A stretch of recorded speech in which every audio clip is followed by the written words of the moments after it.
welcome to the latest rendition of the About That podcast with me, your host, your favorite geek psychologist, your favorite pop culture enthusiast, your favorite queen of the nerds, Dr. Vanessa Hintz. And today I am so grateful to bring you the first of two installments focused on the graphic novel Mouse. In some areas and spaces, the band graphic novel Mouse. And I am delighted to be joined in this conversation by two geeky, psych-minded folks. Two people that I will absolutely let introduce themselves. And so without further ado, please enjoy part one of the discussion focused on the monumental graphic novel, Mouse. Friends, I'm so excited today to be joined by two amazing mental health professionals to have this conversation about a very pivotal graphic novel, what some people claim to be the greatest graphic novel of all time. And so what I'm going to do is first invite you all to introduce yourselves and tell us a little bit about who you are and what you do. And we'll start with Leandra. Hi, I am Dr. Leandra Parris. I am a school psychologist, and my specialty is in crisis intervention and prevention and traumatology, as well as social justice and education. Woo, okay, with the flex. I love it so much. And thank you so Sorry, much. I just have like a spiel. I love it. Rolls off now. We gotta elevate ourselves, okay? Ben. Hi, I'm Benjamin Taitz. I am a registered psychological associate and psychology doctoral candidate, graduating next year. Woo! Yes. So I work currently in forensic psychotherapy with parolees. I have also had experience working in psychiatric hospitals, and I am the co-host of two mental health related podcasts. One is Mental Health Quest, the Therapist's Office and Beyond, and the other is My Hero Therapy, which is like brand new. We don't even have our first episode out yet, so stay tuned. Yes. And this actually, I'll have to share this with you all. The idea for doing this podcast came to be at San Diego Comic-Con 2023. We were just standing around, enjoying beverages and talking. And I said, hey, we should do this thing. And you both said, let's do this thing. And I'm so thankful to not only be having this conversation, but to be having this conversation with you all. And so the way I'm going to just sort of, for those of you who are unfamiliar with the story of Mouse, I'm just going to give a very brief overview to sort of give us a point of departure for our conversation today. So the graphic novel that I read is actually called The Complete Mouse, which was published in 1996. Which is a compilation of Mouse 1 and Mouse 2. So Mouse 1 is called A Survivor's Tale, My Father Bleeds History. And this was published in 1986. So spoiler alert, this story is older than me. And Mouse 2 is called A Survivor's Tale and Here My Troubles Began, which was published in 1992. And The Complete Mouse was actually a Pulitzer Prize winner. And so again, has been sort of heralded as one of the best, if not the best, graphic novels ever written. And so I'm going to read the description of The Complete Mouse from Amazon, again, just to set the stage for the conversation that we're going to have today. So, and I quote, "A brutally moving work of art, widely hailed as the greatest graphic novel ever written, Mouse recounts the chilling experiences of the author's father during the Holocaust, with Jews drawn as wide-eyed mice and Nazis as menacing cats. Mouse is a haunting tale within a tale, weaving the author's account of his tortured relationship with his aging father into an astonishing retelling of one of history's most unspeakable tragedies. It is an unforgettable story of survival and a disarming look at the legacy of trauma." And so, end quote. And I will say, I just recently, like a week before this recording, not even, finished the story. And it took me quite a few settings. Like, I think the length of the story, you could sit down and read it in one sitting. I elected not to do that because I felt like I wanted to give myself time and space to sort of really sit with what I was reading and what I was saying. And so, Ben, we're going to start with you. Just tell us a little bit about your experience engaging with this novel, reading it. How many times have you read it? Just tell us about all those things. The first time I read it, so it's also older than me. At least the first one. The second one came out when I was a year old. So, but the first time I read either of them was in high school, and it wasn't a required book for school. The teacher had mentioned it as like something that they felt would be a really good book to read for students to understand what had happened during the Holocaust. And at first, I was hesitant to read it for personal reasons related to intergenerational trauma. My family are survivors of the Holocaust. My dad's dad, my grandfather Yeshayahu Taitz, who's now since passed, was a survivor. He was in 3 different concentration camps before escaping, and he was rescued by the Russians, and so he joined the Russian army. They would give him food and protection in exchange for music lessons because he was a music teacher, and you need a music teacher in an army, I guess. But they did that,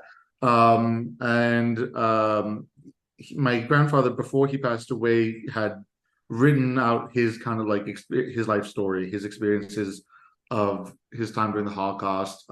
First in the ghettos in Latvia. My grandfather's from Riga, Latvia, and so actually before this recording, instead of rereading the book Mouse, I reread my grandfather's story, which also needed to take a couple sittings. So at first, when my teacher had recommended Mouse, I was like, oh no, I already know how horrible the Holocaust was. Like, can I skip this like session of class? Because I was very uncomfortable with it. I had some bad experiences in history classes where they talked about it in just very kind of like bland ways.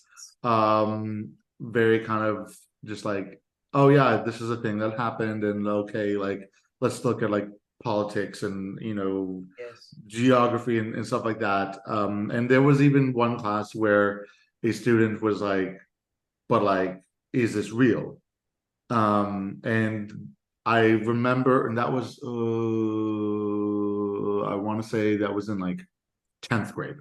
And I actually just like, first impulse was to yell and berate him, but that did not happen. I just started crying and like ran out of the room. And my teacher had to like come and find me and figure out what was going on. I had to tell her like, yeah, that's personal. So when in 11th grade, I read Mouse because it was recommended by that teacher. And so I was like, you know what, let me see how other people are telling this story, because I only know my grandfather's side of things. And it took me a while to read it. It is a story that does not hide the raw emotions, and not just pain or fear, but also glimmers of hope that the individuals did have during the beginnings and even the middle and end. And so it was a kind of a rough read. I found myself oftentimes comparing it to my grandfather's story, just kind of see how similar, and there were quite a few similarities, because Nazis were very meticulous about how they handled their pogroms. And so ghettos are run very similarly, and the camps are run very similarly.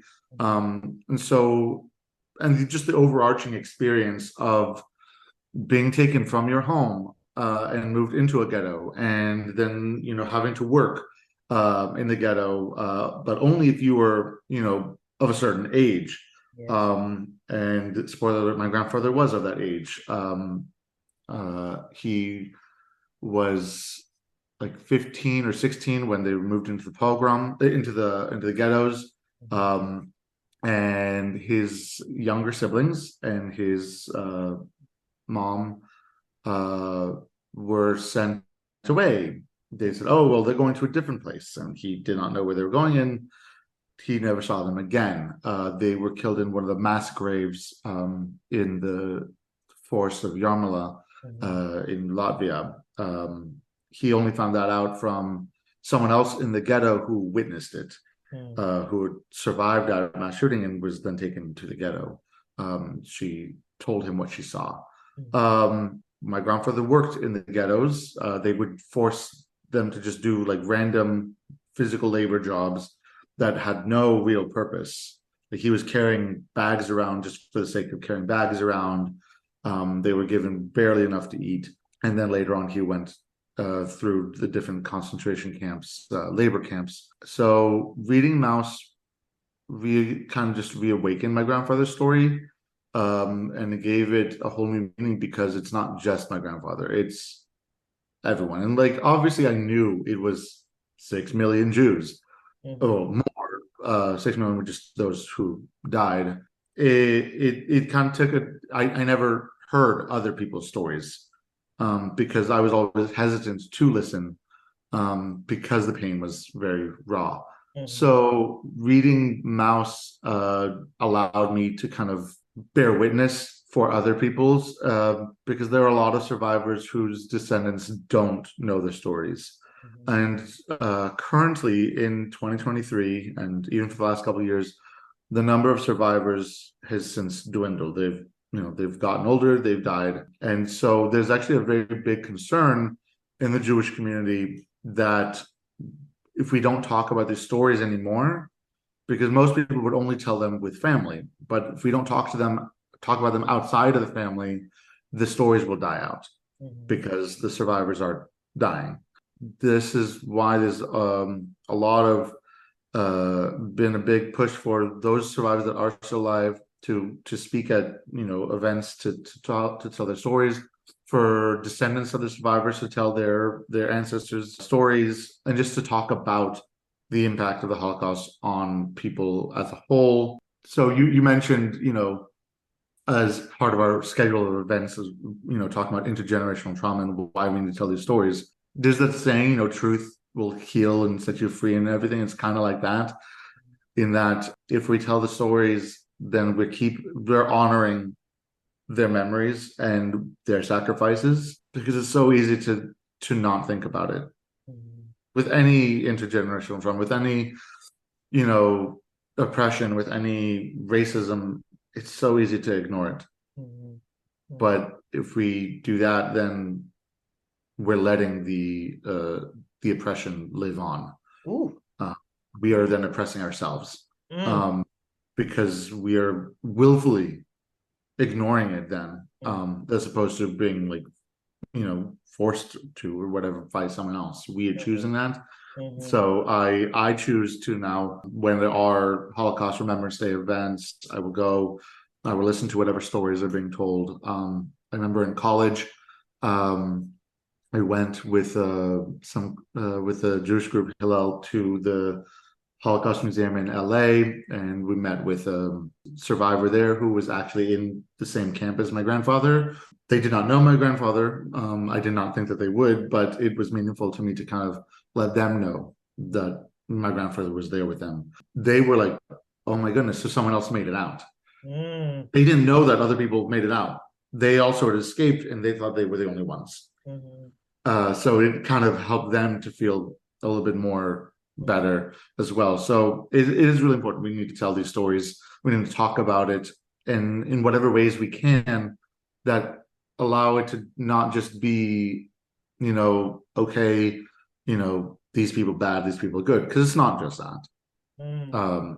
But we do need to talk about the story. Thank you for all that you shared. And something that you said, it really struck me in terms of bearing witness, because that's exactly how I felt reading this, as someone who is not the descendant of Holocaust survivors, is the descendant of enslaved Africans. I think that there is, what you just said about bearing witness, I think is so powerful. It's so, even me sitting here right now listening to what you just said, I feel thankful to have bared witness to what you just said about your experiences. And so I appreciate you sharing that with us. and also uplifting the importance of allowing or sort of passing down these stories, albeit painfully, between generations. So thank you so much, Leandra. I'm going to turn it over to you in terms of your experience of reading Mouse. Well, that's sorry, I'm still like listening and processing everything, and then I just want to reiterate that too. I think that bearing witness piece is something that's extremely important, even if it's in these small little groups like what we have right now in this moment, in this room, so to speak, versus on and on and on in every space that we're in. When I first read Mouse, it was not like you, Benjamin, was not required. I also want to say I am older than the book by a year. So hey. But also the fact that for 2 out of 3 of us, it was not required in a school setting is just really sad. Right. It was not, it was kind of similar where it was not required. We had done the Diary of Anne Frank, and the teacher was amazing and was like, just so you know, there's like a whole piece of this that's like not here. Like it's kind of missing. And we had in orchestra, we had been doing Fiddler on the Roof. And so I had like a lot of questions about what this was like. We didn't have a high representation of a Jewish population, at least that I was aware of, in my little school of 400 people. And so growing up in Appalachia, it was just a different kind of conversation. And so when I heard it was a graphic novel, I was like, I'm doing this. I'm going to read it. So I got my dad to drive me out, and we went and found it in like the 2 different volumes. And so I just ate it up. I am someone who's more of like a rip the Band-Aid off. So I did do it all in one sitting because I think I get like in it and I have to just get through it. I remember asking my dad a lot of questions because it didn't match up with what we had been kind of taught in world history, and it just made everything a little bit more like, I don't pay attention in history class, but I paid attention to this. And I learned a lot more about what happened between, I didn't even know like Poland, that wasn't on the test, right? So it led to some really great conversations. And I think that just having an opportunity to kind of get more human with it, because we really only had learned about it through the Diary of Anne Frank and through world history class, which was just memorizing dates. It made it real. And I think it just felt more like this is the history of our world. And this is the history, when you get to the end and they're in New York, I'm like, oh, like the United States is in this. Like they're here in the States. Like, I don't know why I was shocked by that in the high school. So that was a really good opening. I became more interested in college, having taking more classes on it and learning more about religion. I minored in religion in part because of this, because I wanted to learn more about all these other different religious groups. And then for this, I decided I would reread it again because it's been forever. And I knew that as an adult, I would read it, I think, a little differently after all the education and everything. And I went to Barnes & Noble with my daughter. And I have to tell a story because it's so funny. And we went to the graphic novel section. We went to the kids section. We went to the banned books section. And I could not find this book anywhere. And I was like, you have got to be kidding me. I don't even know where my original copy is. And so I went and I'm not that person. I won't ask directions. So I gave up and I went and I asked. And it was in the world history section. And I was like, why did it not occur to me? I shouted out to Barnes & Noble in Williamsburg that was like, you want to learn about world history? Here's Mouse. Right. And so it was just a really interesting thing. And my daughter, who's 4, saw like the mice and was like, what's this? And I was like, they're mice. So reading it again this past week, I did split it up this time. I think some of it, when I first read it, I didn't pay as much attention to the children in the story. And now reading it with my son sitting next to me, reading it, imagining my daughter, who's a similar age to, starts with an R, the little boy. Rishu, I think. I don't know. Rishu? The son? Rishi, yeah. Like just imagining sending your child away, thinking they're going to be safe, and then finding out, like, how do you trust someone with that? And how do you find yourself in a situation where you have no choice but to trust someone with that? So the children being weaved in and like kind of starting off with Art's experience with his father in terms of put them all in one room with only a little bit of food and see who your real friends are, like that hit a lot different. So in the beginning, it was all about learning about the history, making it real for me, making it something like broadening my understanding of how we as humans function and how awful we can be. And also, I think, Benjamin, I really appreciate you brought this up, how beautiful we can be. And then the second time, really focusing on that intergenerational, you know, what it means to lose a child and then start over with another child. And that whole part where there's like a shrine, right? And like what we've lost. And not we, like me, but like what a whole community, a whole population lost and then rebuilt, I think sat with me a lot differently this time. Particularly in light of the increased hate crimes against Jewish communities, the increased violence, and the fact that books like this are being pulled for exactly what you're saying. We don't want to share these stories. We don't want people to know these stories because that means we have to bear witness. And I think that is a sad state to find ourselves in. It is really sad because, well, I mean, it is hard to bear witness and to be faced with the knowledge that life isn't so wonderful. But like, that's the whole point about history, that for me, at least, I believe, you know, why do we learn history if not to learn not to repeat shit?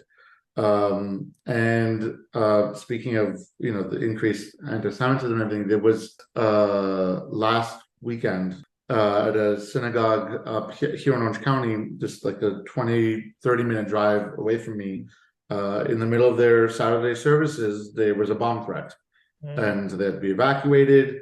And I found out because I'm friends with some of the clergy people there.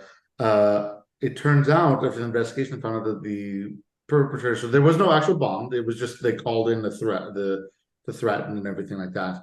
But it was a bunch of gamers who were very unhappy about certain perceived slights against them by the Jewish community. But that, when I heard that, I was like, oh gosh, really, gamers? Like, why? Don't you, like, we have, there's plenty of video games for you. Like, I love gamers, you know, we like Dr. Hint said, we all met, we all talked about this at Comic-Con. And so it kind of like, that hit me in a whole different way. It's like, wait, one aspect of my you know, community identity just impacted with another one in this way. And it was really, really weird for me. I was like, well, I know that the gaming community isn't so great. I mean, there's a lot of doxing and gatekeeping and all sorts of stuff. That could be a whole topic for another episode. But for that to kind of go on and for me to feel like, whoa, two aspects of my identity just clashed.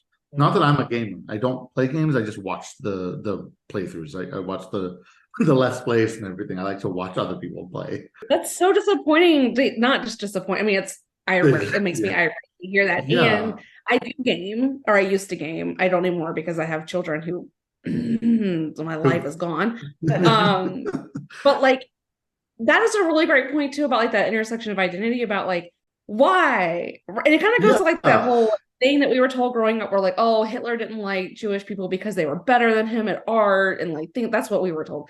And it's and then you read like Mouse and you're like, no, he doesn't want to be, he just doesn't see them as human. Like he literally said they're not human.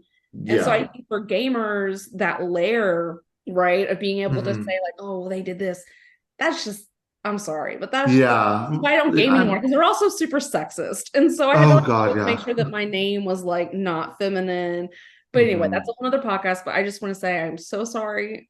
And I think that gamers, y'all do better. You know, do better. On, gamers. You're finally getting the freedom to game openly and to have your nerdy passions be accepted. Do you really need to like throw this into that? Like, hey, you're finally cool. Yeah, exactly. Gamers are finally cool. Guess who's still not cool? Jews. Finally.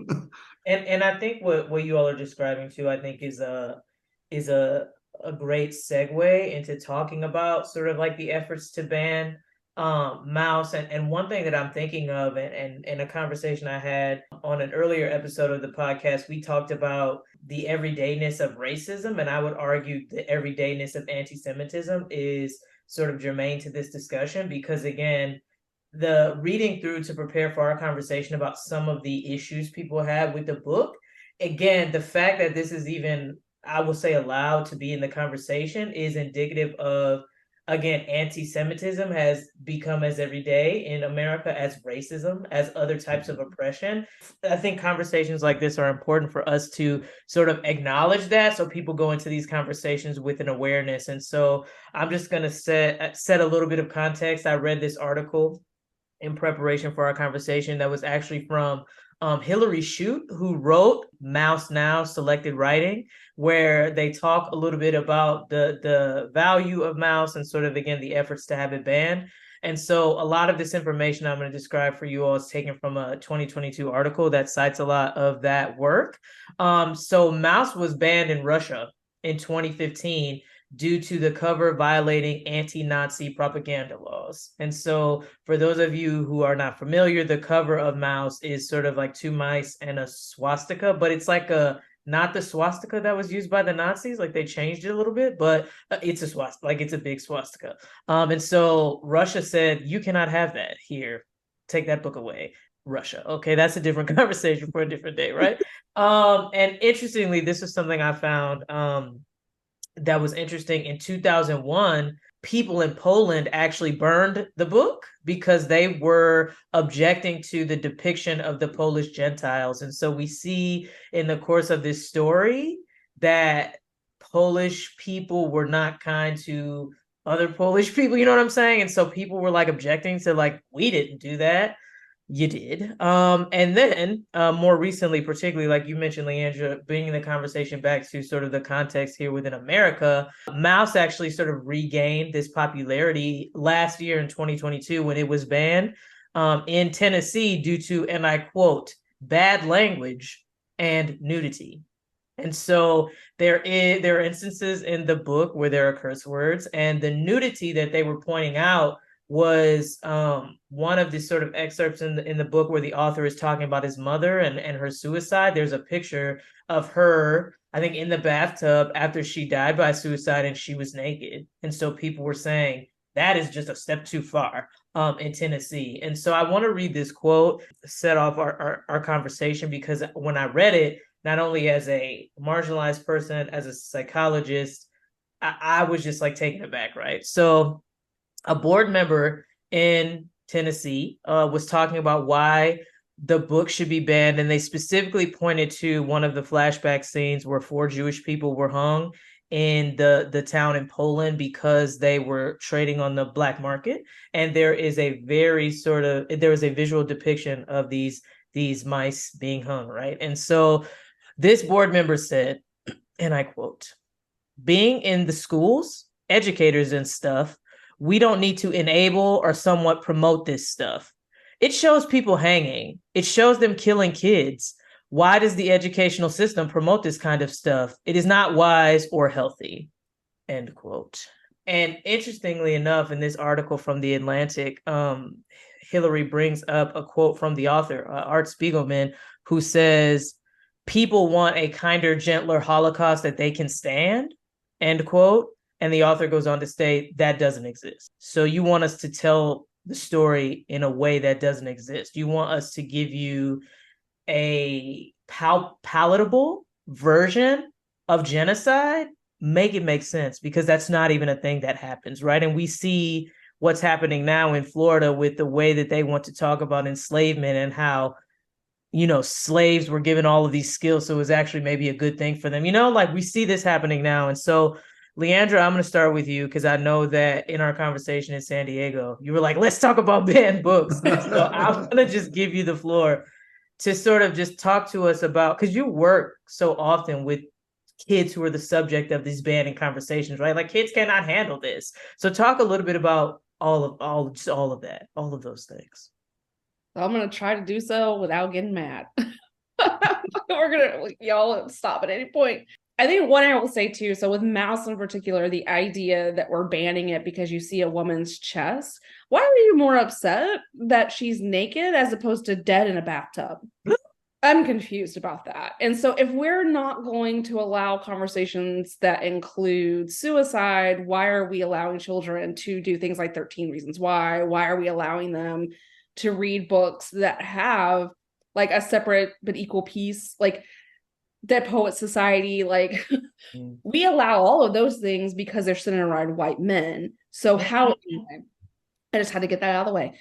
When we think about Mouse in particular, the idea that it's about nudity and violence, it's a straw house, right? Because when we talk about nudity, if it's a Greek architect making a beautiful statue, we can see it all day long. If it is the Odyssey, where Odysseus's wife, or whatever his name is, I never say it right, makes love to the ocean. Literally spreads her legs and makes love to the ocean. So like you gotta, it's one of those things where you can't pick and choose. What you don't like is this violence. What you don't like is this nudity. What you don't like is the idea that children are gonna cry because they read about the way other children were treated and murdered. And okay, but then say that. Right?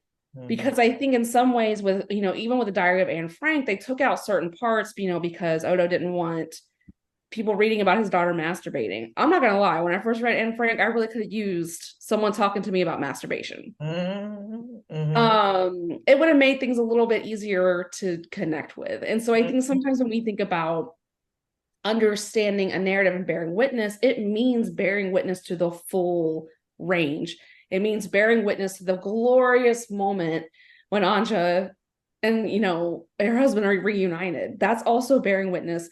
And I think that we need to put that in the same vein as bearing witness to pits being filled and fat being rechurned to make sure the fires keep going. Like those two things both have to be put forth to understand each other. Those are connected. And so I think when we ban things, oftentimes they do it in this sort of like, I don't want to like have nudity. I don't want to have violence. I don't want my kid learning about sex, which happens a lot with like queer literature. Your kids already know about sex. Like they have health class, they have porn. So you're more worried about this than their access to Pornhub. So again, you got to like make it sense. So what bans for me really are about is making sure that these narratives aren't shared. Because if you are in a space where you never hear another narrative, so I'm thinking about myself in Blue Ridge Mountains, didn't really get a great story about World War II, didn't get the full facts. How else was I supposed to understand the plight? How else was I supposed to understand the intergenerational trauma? How else was I supposed to be prepared to go out beyond my world and help and to be a functioning citizen of this country, which is the whole point of education, right? Is it's not just reading and math, it's helping our future citizens be functional and contributing, or whatever capitalist notion you want to put to that. What drives me crazy about the book bans is that it's done in an effort to protect children, but it's actually restricting their development. It's actually making them less knowledgeable. It's taking away their choice. When you read a book like Mouse, you have the choice to flip that page.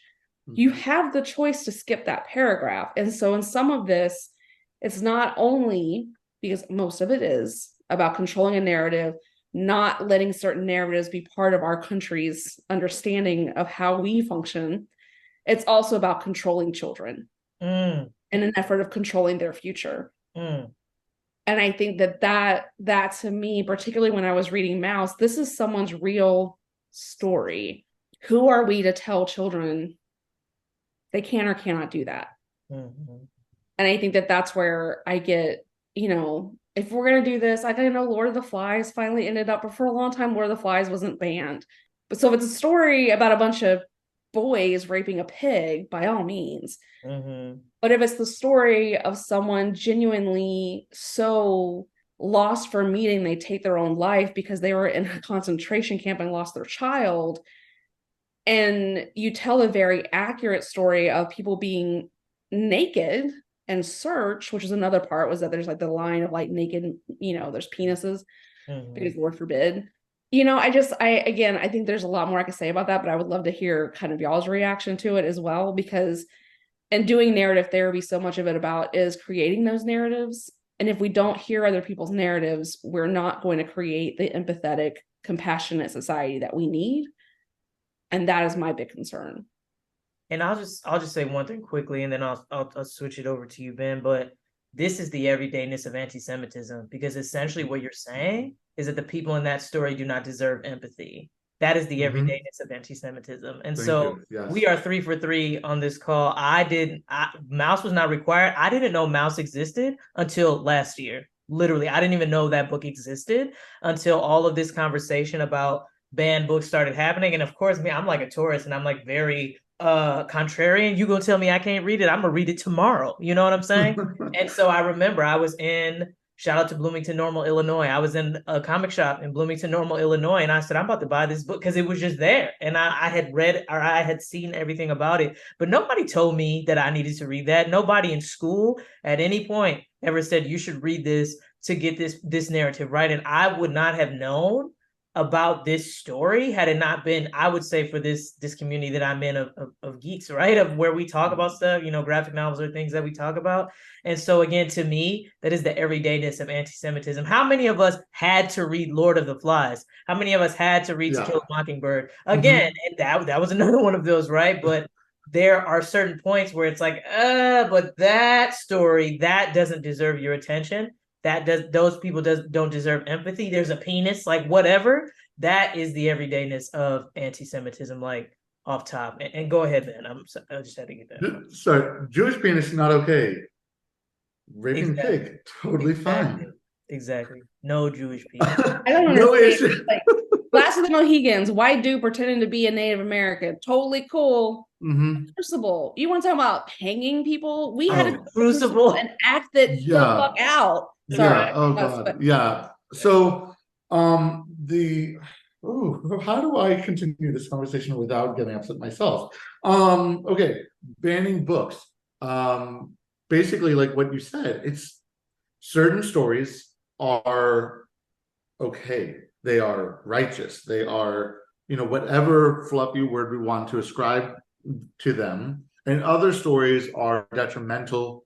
And of course, in any society where there is a desire to control thought and to control morality and things like that, cough, cough, Nazi, occupied territories, which is really ironic considering the topic of our conversation.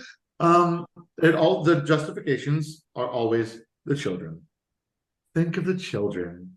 Do you want your children learning about these things and thinking that that our great people are not so great, or whereas instead the question should be, wow, we done fucked up. How can we do better? Because it is a little bit interesting, because for me, and I don't know what the cultural stereotypes of the states in which you live in, but California is supposed to be very liberal and very open and everything, and so the way we were taught U.S. history and whatnot, definitely was very fluffy in certain regards, but they did cover a lot about the treatment of Native Americans and everything like that. So good job to my schools there. But it's like the narrative was always, we did these horrible things and now we're trying to do better. And that's what America is supposed to be all about. That we learn from each other. Diversity is so great. We can better each other, better ourselves. Okay. I don't know about y'all, but and I'm biased, obviously, but this conversation about education and banned books and save the children is just very, very germane, I think, to what's going on in our world today. And I will just invite you all to think about, similar to what we talked about in the course of the first part of this discussion, when we're thinking about, quote, the children, to be sure that we're thinking about all the children. That's all I'm going to say. I'm just going to leave you with that. And so please do not forget that there is a spicy part 2 to this conversation that is focused all on intergenerational trauma, how that, again, impacts the lives of children and children who may be consuming these narratives, but also how it impacts the lives of people who are descendants of people who experience trauma, but also our world and society as a whole. So please, please, please be sure to return to catch the conclusion of this conversation. And until then, I wish you and your families safety, health, and joy. Until next time, good people.